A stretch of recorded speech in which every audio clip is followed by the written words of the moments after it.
far be it from me of all people, one of the biggest Gogeta fans out there to admit it, but the introduction of Vegito and his entire concept was a crucial part of the Dragon Ball universe, also playing a role much later on in Super as well.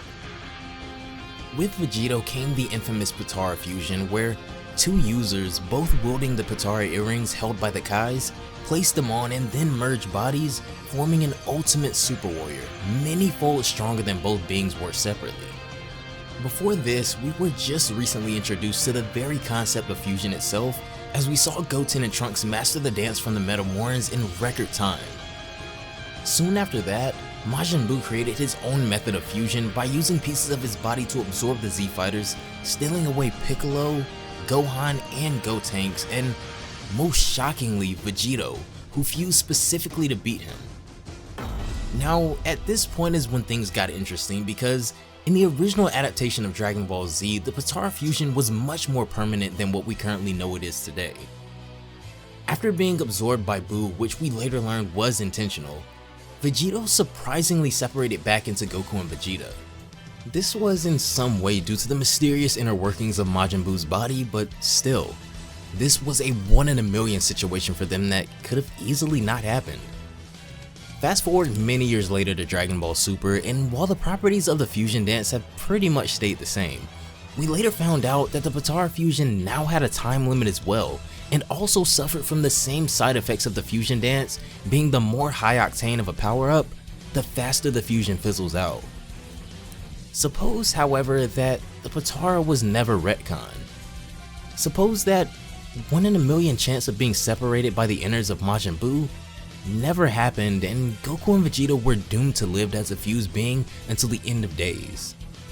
Needless to say, Dragon Ball would be much different than it is today, and I myself could go down this rabbit hole forever. There have been quite a few projects over the years that show an arc where Vegito might have been featured, but today we travel to Universe 16 in the realm of Dragon Ball Multiverse, a world where, after the battle with Majin Buu, Vegito never defused and now works alongside the Kaioshins in order to maintain peace in the universe. Since the end of Z, Vegito has chosen to stay married to both Bulma and Chi-Chi, as many things have changed in the lives of both families, and with the introduction of their now grown-up daughter Bra, Vegito faces two impossible challenges at once as Universe 16 is flipped upside down. Dragon Ball Multiverse is the very first fan manga I ever covered on my channel for any of you guys that may or may not know, so this fan manga will always be special to me. So if any of you guys are interested in checking it out for yourselves, which I highly recommend, the link to DBM's website will be down below as always for you guys. Don't forget to have that notification bell turned on to never miss an upload, and if you've been enjoying all of the Dragon Ball content recently, consider leaving a like on this video as well. It really helps out a ton. Also, be sure to follow on both Twitch and Twitter to stay up with me and all anime related content. But without further ado, the years post the battle with Majin Buu have been weird to say the least for all of the Z Fighters really, but unquestionably none more than for Vegito himself. Having two wives may be lower on their list of concerns than we know, however, because the universe continues to be at stake with every new enemy that appears.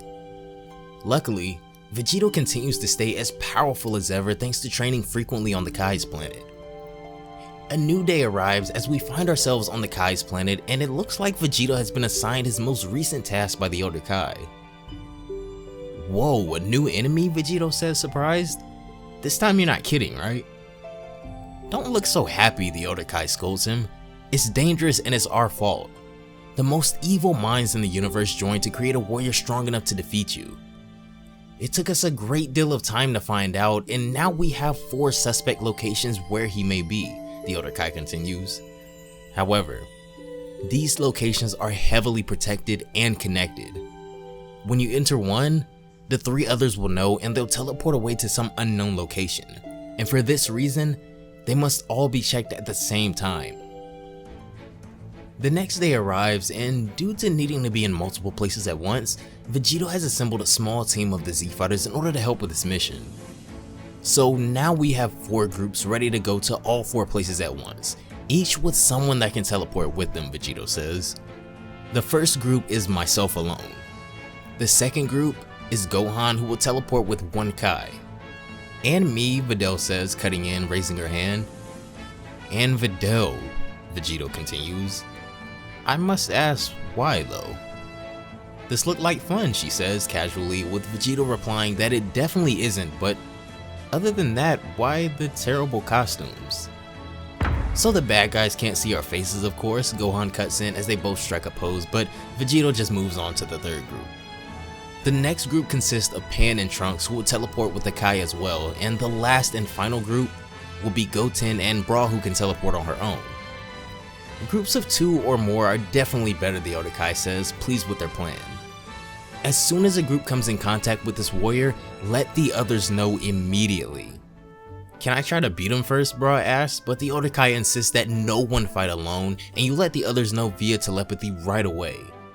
And with that, everyone gets into position to make their move. Kibito Kai places his hand on Bra's head to assist her in locating their destination, and once he does, he returns back to his group of Pan and Trunks as everyone, all 4 groups, set out on this new mission. One by one, they all disappear as a new journey begins. The first location is a rather odd one, as we see Vegito has appeared underwater somewhere. Gohan and the others seem to be on some dark planet in the middle of nowhere. Trunks' group appears to be in some strange room, and Bra and Goten look to have arrived near some sort of arena or something. Intruders have been detected, an automated voice states, teleporting all bases now. All of a sudden, the setting around all 4 groups of our Z-Fighters suddenly shifts almost in a night and day sort of manner. Hey, the outside changed, Trunks says, surprised. The place teleported, Kibito confirms, but with us in it. They can't escape us now. Meanwhile, somewhere deep in the vacuum of space, a cubic kilometer of magic water just appears, and inside, we see Vegito wondering why he got the underwater location somehow. Vegito, a sinister voice calls out to him. This is the end of your existence. I'm in your head, the voice continues, as we now see a figure across from Vegito. You can't destroy me. You'll have to defeat your worst fear to get out of this illusion. Behold what you fear most, the figure says, coming into sight as now we finally see who this mysterious person is.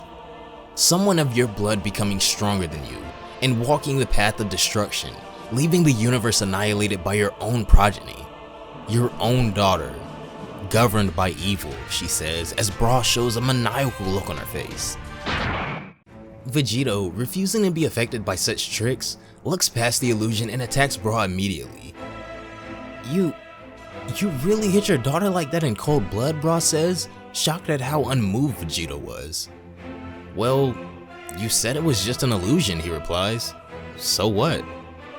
It won't be that easy, she replies, getting back to her feet, but this is when the unexpected happens. Bra all of a sudden transforms into a Super Saiyan 3, presumably her strongest form and full power, as a battle between father and daughter begins. Bra charges at Vegito, who still seems unbothered. Wow, that's interesting, he says, as he transforms into a Super Saiyan 3 as well, and the two begin to clash.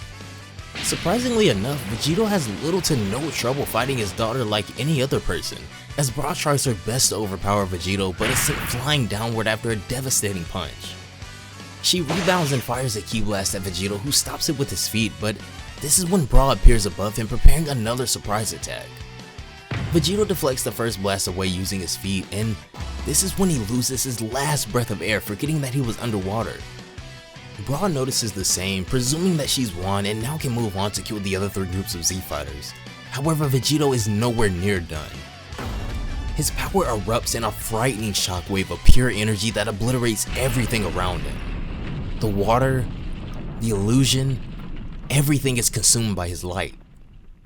At the peak of his power now, having defeated the foe in his location, Vegito floats in space with a reckoning to those that oppose them and threaten the peace of their universe. Whether it's magic or technology, he says, pure power can defeat anything. You need to be 1,000 times stronger in order to defeat me. A new threat has presented itself in the peaceful universe housing the Z-Fighters, a threat that none of them even know how to spot yet. However, Vegito is the Earth's strongest defender and more powerful than he's ever been due to permanent fusion.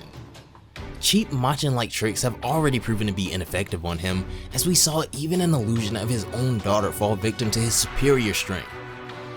This is only the first location of the 4 sites they must check, however, and something tells me that things are bound to get increasingly complicated with each encounter until we discover the one who's truly behind all of these illusions.